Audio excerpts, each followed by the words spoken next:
Good morning guys, and in front of me is POCO C85, and let me show you how to change wallpaper on this device.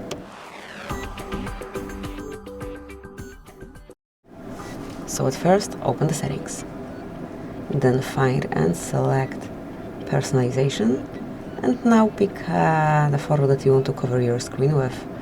Just scroll and find the one that you like the most.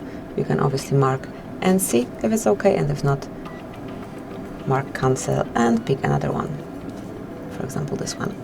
Then mark apply, and finally decide if you want to set it as your lock screen only, just your home screen, or both of them. I'll go with both.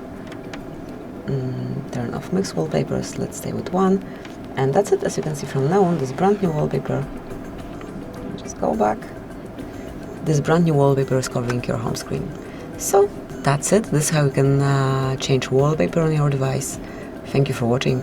Please subscribe our channel and leave the thumbs up.